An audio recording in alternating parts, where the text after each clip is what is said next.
Olá, eu sou Sheila Sodré e você está assistindo o programa Café com Direito, aqui na TV Master, a primeira e única toda nossa, onde você amplia o seu conhecimento jurídico e acompanha a evolução do direito. E essa semana temos um convidado especial, é o presidente do Tribunal de Justiça da Paraíba, o desembargador Abraão Lincoln da Cunha Ramos. Desembargador, seja muito bem-vindo ao programa Café com Direito. Pois não, Sheila, satisfação enorme estar aqui participando do seu conceituado programa Café com Direito e aproveito o espaço para agradecer essa oportunidade em nome do Poder Judiciário para levar ao conhecimento da sociedade, da população, como esse Poder Judiciário atua e qual as suas pretensões para esses 2 anos na nossa gestão. Já está fazendo só 24 dias que o presidente está à frente do tribunal. Qual foi o seu grande desafio nesse tão curto período? Bom, logo no primeiro dia, o dia da posse, 1 de fevereiro, entrou em vigor uma lei estadual, a 9.316, que deu uma nova estrutura ao Poder Judiciário, estrutura essa administrativa. Nós transformamos secretários em diretores, coordenadores em gerentes, e criamos mais 3 secretarias que agora se denominam diretorias. E também se aumentou o número de cargos comissionados com a criação de novos, que são chamados supervisores.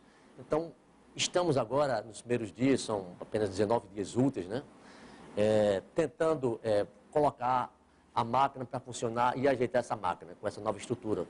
Tem servidores há bastante tempo na casa, atuando à frente da diretoria, mas também tem novos servidores requisitados. Então, estamos ainda na fase inicial de ajuste, mas acredito que daqui a um mês tudo estará funcionando a contento, se Deus quiser. Que bom. A outra questão que a gente gostaria, que eu acho interessante, o senhor já estabeleceu qual será o foco dessa sua nova gestão? Bom, nós temos várias metas. Metas essas que serão desenvolvidas a partir ao longo dos 2 anos. Mas logo no início, como meta primeira, colocamos a virtualização dos processos.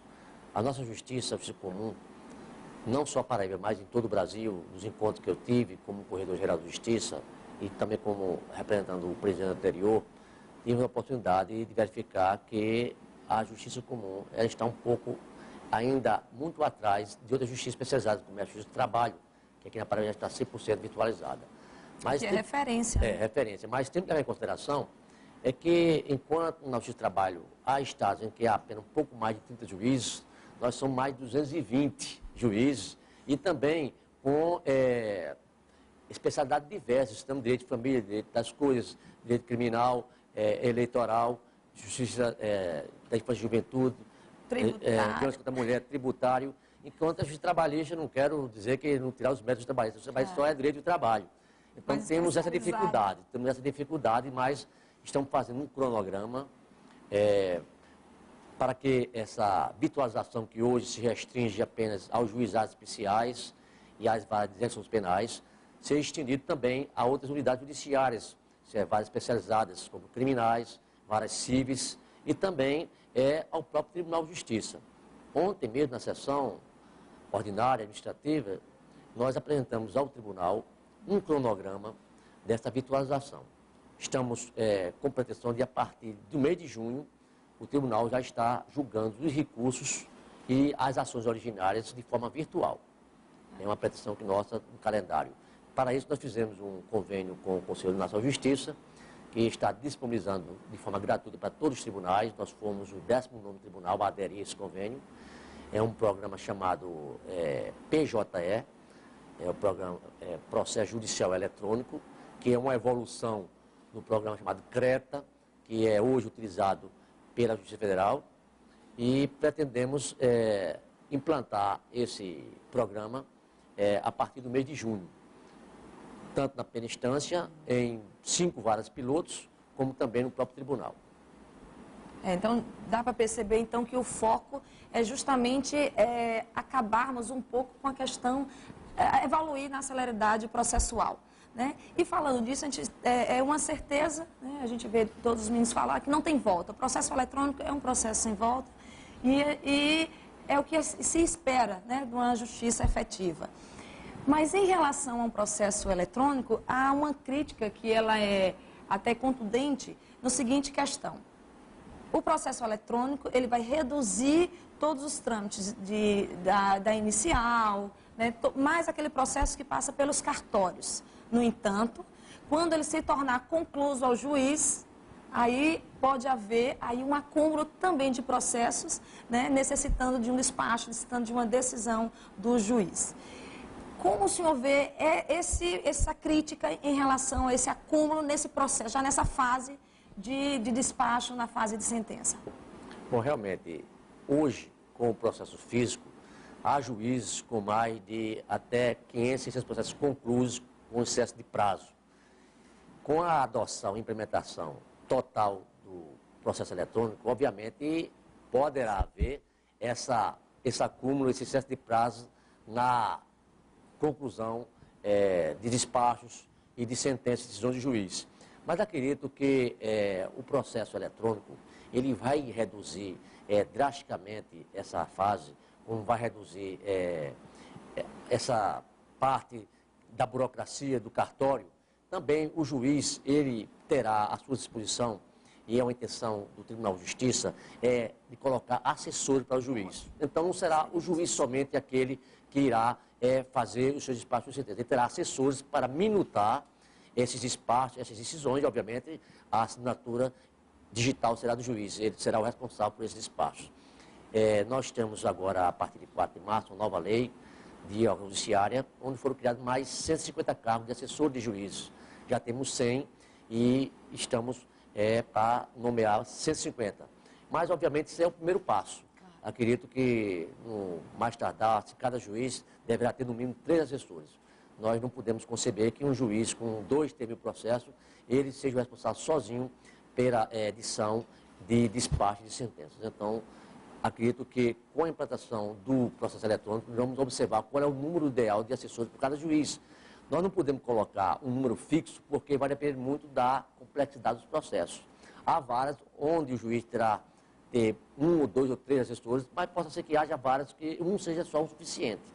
Como eu lhe falei, na justiça comum não é como na justiça do trabalho, quer dizer, onde há apenas um direito só. Então, dependendo da especialidade, poderá haver muito mais assessores do que em outras varas necessite. Percebe-se que essa sua preocupação na gestão em relação ao processo, à celeridade, que vai ser necessário, por isso a pergunta, porque eu acho que pertinente, o senhor já está com esse foco, como vai ficar, como vai ser essa reengenharia nos cartórios, já nessa fase, como o senhor diz, vamos necessitar de mais assessores, já estão tomando essa providência. Né? Porque eu comecei fazendo uma crítica, apontando um problema, e o senhor já me trouxe a solução, né? Que já está aí em março para ser resolvido.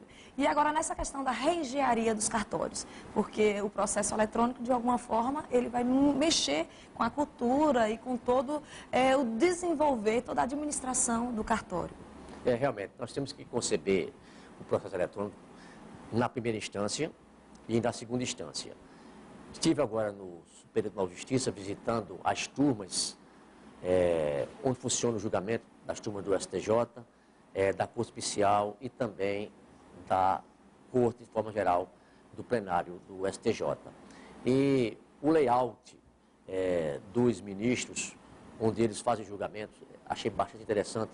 E aqui vamos copiar isso para o nosso Tribunal de Justiça. No que respeita à primeira instância de juízes, a curiosidade que eu tive foi que, atualmente, no PJ, no processo eletrônico, juizado especial e na base das penais, há apenas um monitor. Há necessidade, então, que cada assessor de juiz, cada analista judiciário, cada técnico judiciário, ao invés de um monitor, tenha 2 monitores. Por quê? Porque um monitor vai ficar o processo em si, como for aquele processo físico. E no outro monitor é onde o assessor, o juiz, irá fazer os seus despachos e suas decisões. Então, nós temos que fazer uma adaptação física nos gabinetes do juiz, nos cartórios, tem mais espaço. Mas iremos tirar aqueles espaços, aquelas distantes onde estão os processos armazenados, e nesses locais iremos colocar novos computadores com esses 2 monitores. Então, precisamos mais espaço, sim, mas esses espaços serão ocupados com a eliminação dessas distantes desses birôs. Nós agora tivemos há pouco tempo, no final do ano de 2010, a implantação de 2 varas modelo na capital, a 15ª e a 8ª vara civil, que foram concebidas no plano de modernização da justiça, mas infelizmente essas varas elas foram concebidas para o processo físico. Nós temos que fazer uma readaptação no layout dessas varas, tanto na parte do gabinete do magistrado, como do assessor, como dos servidores do cartório, para que se adapte ao processo judicial eletrônico, como eu falei, com a introdução desse outro monitor, novos equipamentos de informática. E como representante também dos advogados aqui, eu gostaria de lembrá-lo, né, de um pequeno probleminha que nós sentimos, não é nem um problema, seria assim uma falta para a gente na hora de peticionar, na hora de advogar, da necessidade de conhecermos a jurisprudência do nosso próprio tribunal. Né? Às vezes a gente está peticionando, aí vamos buscar jurisprudência em outros estados, de outros desembargadores, e no entanto, às vezes até pela falta, né, desse acesso. Como o senhor pretende, ou como o senhor está trabalhando essa questão dessa jurisprudência no próprio site do tribunal? Bom, digo aí com conhecimento de causa, passei 6 anos como membro da Comissão de Divulgação de Jurisprudência do nosso Tribunal de Justiça, e como presidente durante 2 gestões, e realmente nessas 2 gestões tivemos dificuldade em introduzir essas decisões do nosso tribunal na homepage, porque dificuldade de ordem técnica. O nosso tribunal, até o final do ano passado, tinha uma tecnologia um pouco defasada, um programa ainda que se parecia com o antigo DOS. Agora nós fizemos uma migração desse sistema antigo, que é de propriedade da Codata, para um novo software novo que foi adquirido de uma empresa alemã. Então o tribunal agora está, por conta dessa atualização, está agora já pronto para até colocar o acordo na homepage em tempo real. Já digo, adianto que hoje é possível se fazer a busca de acordo na homepage, não um acordo do julgamento do mesmo mês, mas do mês anterior já é possível. Mas a nossa pretensão é de que, no máximo, em 5, 6 dias, o acordo julgado e já seja disponibilizado na internet, na homepage, pelos operadores do direito. Tá vendo? O advogado pede, a gente pede e já está concedido aí o nosso pedido. A gente vai ter que fazer uma pausazinha, presidente, mas a gente já a gente retorna aqui na TV Master, a primeira e única, toda nossa, apresentando o programa Café com Direito. Um dos presidentes daquela Corte de Justiça, será lançado também um selo comemoratório de 120 anos e outros eventos, como o lançamento da plaquete, da porta da diretora, do discurso, entre outros. E até o dia 15 de outubro teremos várias festividades alusivas aos 120 anos. Pretendemos, ao longo desse período, trazer para Paraíba um encontro do Colégio de Presidentes de Tribunal de Justiça, de todos os 27 presidentes do Tribunal de Justiça, para durante 2 dias aqui discutirmos sobre o Poder Judiciário de uma forma geral e como a nossa segunda maior comarca do Estado, que é Campina Grande. Estará completando aniversário no dia 11 de outubro, bem próximo dos 120 anos, então pretendemos também levar para Campina Grande uma sessão especial do nosso Tribunal de Justiça, em comemoração aos 120 anos do Tribunal de Justiça, lá na Campina Grande. E ao longo desse período, teremos várias solenidades, obviamente, e outras que irão surgindo, mas já umas já pré-estabelecidas que a Comissão Especial já está estudando já. A gente aqui oferece o espaço do programa Café com Direito para estar divulgando esses eventos, né? Porque é importante os juristas, o próprio tutelado da Justiça estar acompanhando e participando também desses eventos para poder saber como a Justiça, né, ela caminhou e como ela evoluiu nesses 120 anos.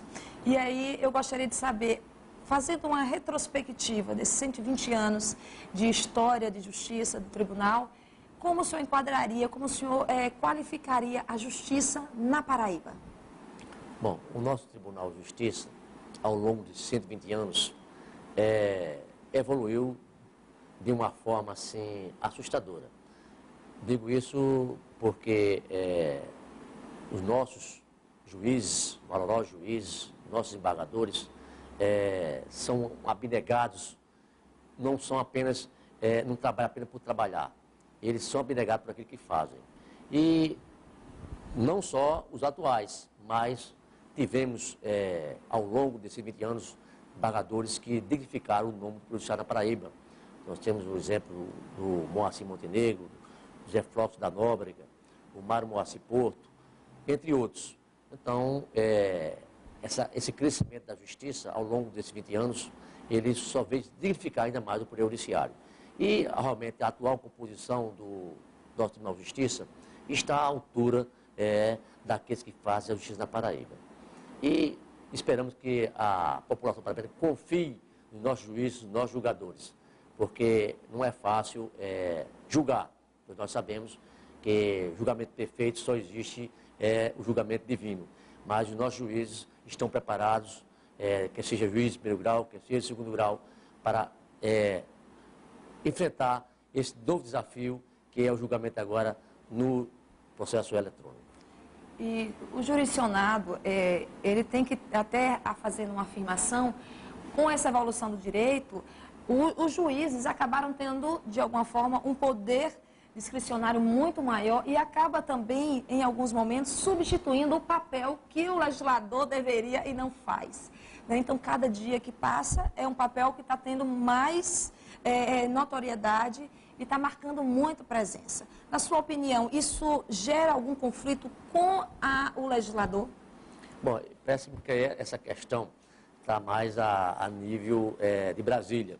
O nosso Supremo Tribunal Federal, ele tem tomado decisões que, diante da omissão do Congresso Nacional em legislar sobre a matéria, cria conflito com aquele órgão que é o responsável, que é o Congresso Nacional.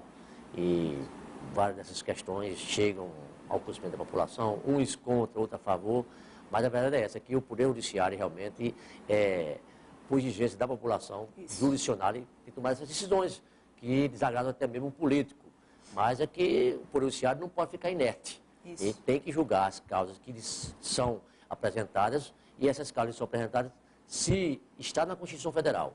Mas aquele órgão que devia era deliberar, apresentar projeto de leis, e não o fez, então eu não critico o Poder Judiciário por isso.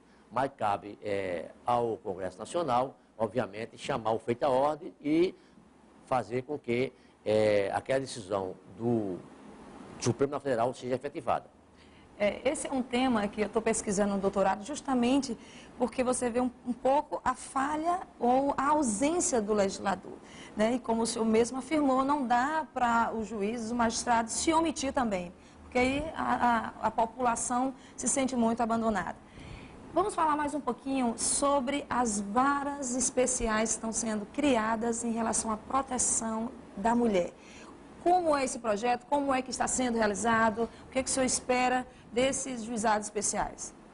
Bom, a partir de 4 de março estará vigorando uma nova lei no nosso estado, a Lei de Ordem Judiciária. E nessa lei estão sendo criadas 2 varas de violência doméstica e familiar contra a mulher. Uma na capital e outra em Campina Grande. É a pretensão da atual mesa diretora instalar essas 2 varas no mês de março, justamente em virtude do dia 8 de março, que é o Dia Internacional da Mulher. Mas por problemas de transição entre uma mesa diretora e outra, não foi possível, porque é pretensão nossa fazer com que essas 2 varas sejam instaladas de forma quase que simultâneas, mas que elas sejam colocadas em instalações de faculdades de direito. Nós temos 2 faculdades, uma aqui em João Pessoa e outra em Campina Grande, se ofereceram para fazer convênio com o tribunal, assim como a UNIP hoje conveniada com o nosso tribunal, onde funciona um juizado especial. Então, essas 2 faculdades estão em estado de negociação para que sejam implantadas essas 2 varas de violência contra a mulher, independente dessas faculdades, onde os alunos poderão realmente ajudar os servidores, os juízes, promotores e a equipe interprofissional para que essa vara seja instituída e efetivada. Infelizmente, o nosso Estado é um dos últimos a instituir essa vara, mas não foi possível antes porque essa vara foi criada nessa lei e essa lei só vai vigorar a partir do dia 4 de março. Mas se vê aí uma preocupação e uma resposta a essa necessidade da população. Um assuntozinho um pouco polêmico que foi a relação da desapropriação do Aeroclube aqui da capital, João Pessoa. Em sua decisão foi mencionada a questão da competência. Tá? E no final do dia 23, do mesmo dia, a juíza Cristina Garcês, da terceira vara da Justiça, ela de fato confirmou a competência da Justiça Federal e concedeu ao Aeroclube a liminar para funcionamento. Qual foi o papel da Justiça nesse ocorrido?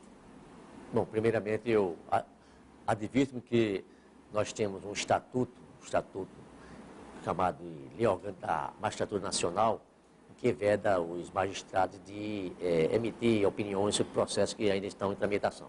Mas, obviamente, não vou me furtar essa informação à imprensa, aos telespectadores e à população da Paraíba de modo geral. Na verdade, o que ocorreu é que, nesse dia, eu estava de plantão, e, para conhecimento da população, todo dia há um juiz de plantão e há um desembargador de plantão. Então, nesse dia, me foi apresentado um recurso pelo Aeroclube contra uma decisão do juiz da Fazenda Pública Estadual, em que ele determinava a emissão de posse pelo Poder Executivo Municipal no terreno do Aeroclube.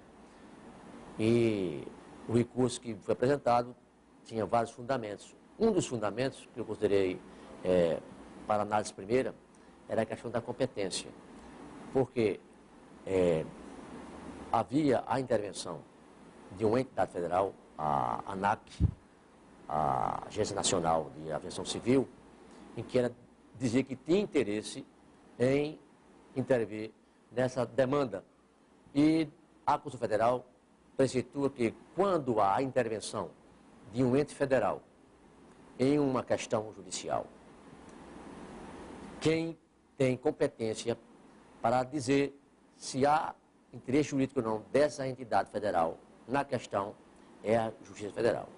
Então, sob essa ótica, entendi que não competia ao juiz da Fazenda Pública Estadual dizer se havia ou não interesse jurídico da ANAC na questão. E a minha decisão foi nesse sentido, de determinar que a análise do interesse jurídico da ANAC nessa questão fosse dirimida pela Justiça Federal e não pela Justiça Comum. Mas, obviamente, parece-me que já chegou até a Justiça Federal e ela já decidiu essa questão. Mas entendo que, assim como outras questões, não vão ficar só no âmbito aqui do Estado da Paraíba. Obviamente, aquela parte a quem a decisão foi adversa terá outros meios de conseguir, através de canais mais altos, que é o Superior Tribunal de Justiça. Então, acredito que essa questão vai ser dirimida em última instância pelo STJ. E aí a gente vê a democracia, a gente vê a justiça sendo, de alguma forma, posta aí e sendo efetivada. Infelizmente, o programa Café com Direito está chegando ao fim e nós agradecemos a sua participação, presidente, e reafirmando que o programa Café com Direito está aqui à sua disposição para divulgar não só a comemoração dos 120 anos do TJ, como também novas jurisprudências, mostrando que a justiça paraibana, ela evolui e ela tem feito uma justiça concreta. É isso aí, o programa Café com Direito fica por aqui. Até a próxima semana com vocês. E eu deixo aqui os últimos minutos para o presidente se despedir do nosso telespectador. Bom, primeiramente, agradeço mais uma vez a oportunidade que nos foi dada ao Poder Judiciário e a paciência dos telespectadores nas nossas respostas. Obviamente, podemos, em outra oportunidade, trazer mais novidades, Sheila, se convidados formos, porque pretendo, juntamente com os meus dois colegas, o Nilo Ramalho Vieira, Corredor-Geral de Justiça, o Leão Teixeira Câmara, fazer com que a justiça ande mais séria, uma justiça mais séria, com mais justiça justa. E iremos implementar muitas novidades, inclusive com a parceria com os advogados, se Deus quiser. Que bom, porque uma justiça justa é uma busca constante, não é utopia. É isso aí, o programa Café com Direito fica por aqui essa semana.